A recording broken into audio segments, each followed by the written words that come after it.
Hey, this is GunsmithBeard back with another gun video, and I will 100% apologize. This week has been an absolute nut show. I moved literally halfway across the country, and I'm a little late on the video. But I want to give you guys an update on what's going on in Gunsmith's world's life, and moving is stressful. We all have to go through that. Unpacking is super stressful. Packing is stressful. And there's not enough hours in the day, it feels like. You feel like you're constantly running out of time. And then once you get to a new place, you got to do all the things that you got to do. You got to set up all these services. You got to do all the things.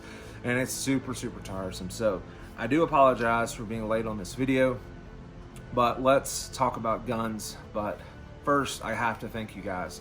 Thank you guys for coming back. I absolutely respect loyalty. When you come back to my channel and you're always engaging and you guys are leaving comments and feedback and all that stuff, I love that. I really appreciate it. I don't know how many times I have to say I appreciate it, but just hear it from my heart. I absolutely appreciate you guys. Thank you for my channel supporters, because honestly, without my followers and now without the channel supporters, it'd be really hard for me to put out content that I do. And so thank you, Brownells, thank you, Swamp Fox Optics, and thank you, Shooter Innovations. With you three companies and my followers, this is absolutely a joy and fun to do and makes life easier for me. But let's get into the nitty gritty. This one is a very special special firearm to my heart. I'm going to give you the kind of the backstory, and then we'll talk about the features too.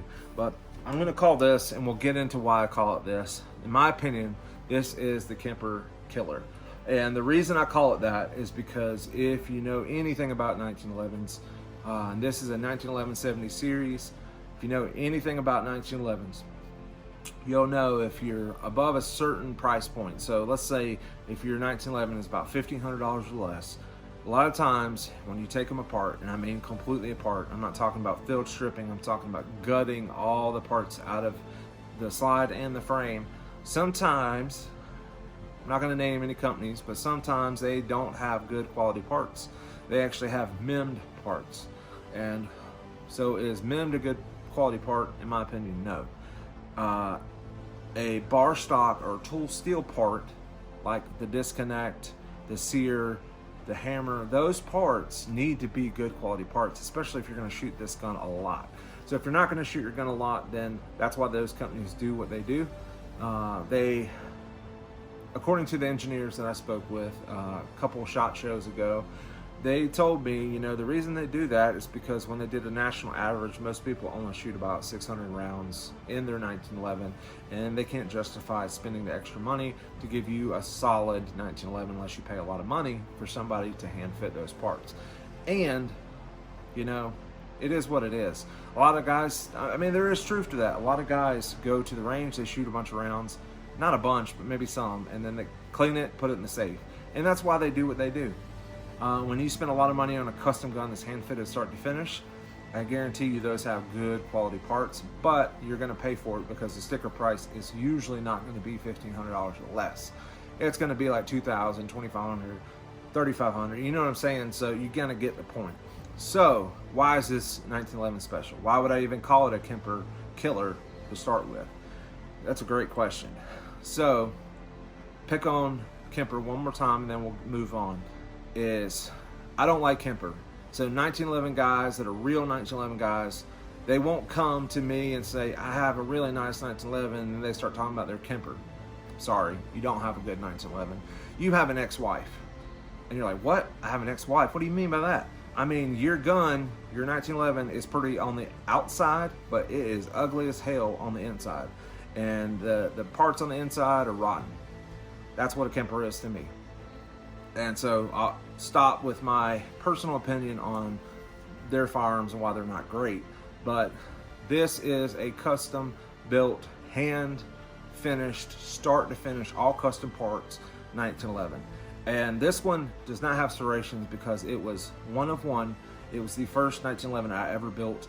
It has my signature on the back end that was laser engraved by a friend of mine. And it's just a beautiful pistol. But besides it being a beautiful pistol, it shoots a knot. It has a cart precision barrel that's been headspaced almost perfectly It has Novak front and rear sight cuts.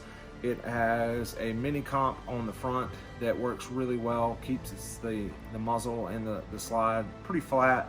It does have a beaver tail on the back end with a skeletonized hammer that sits kind of in that pocket perfectly.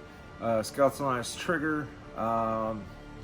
It has a Nighthawk Customs main housing with a magazine flare on the bottom. And so I've always been told, and a lot of pistol smiths will probably agree with this, unless you blend your magazine flare with the frame, it doesn't do a whole lot because you have this wicked nasty step. So when you cram your Wilson Combat mags and it just grinds into this, it shouldn't do that. It should be silky smooth. You shouldn't have to really force it, or it shouldn't catch on anything.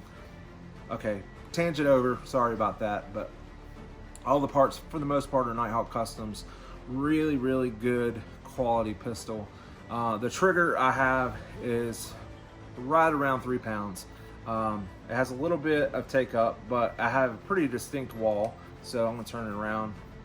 First, let me show you. I already emptied it, but sometimes it makes people feel safer if I show you that there is no magazine and there is no round in the chamber before you start pointing guns at people, which you shouldn't do.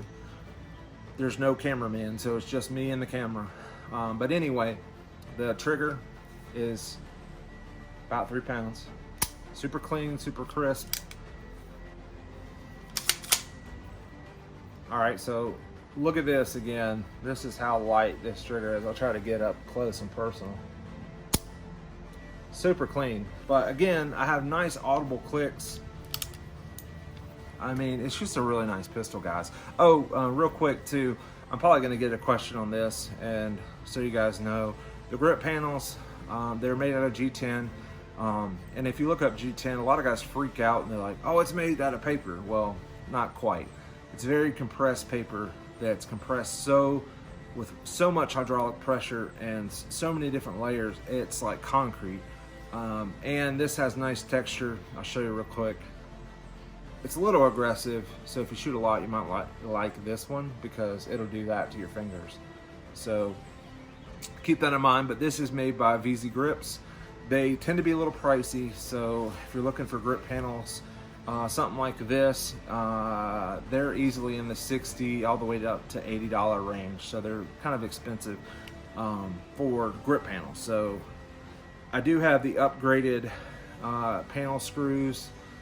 These are the torque head instead of the flat head.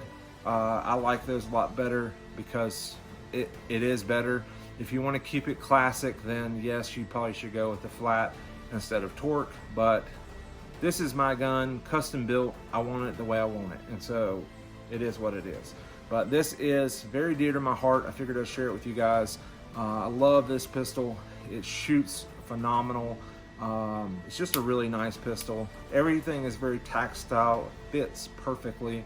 And like I said, it took me anywhere from 3 to 4 months to build this thing. And I'm so glad I spent the time because it shoots amazing. But anyway, so let me know if you guys have 1911s, if you like 1911s.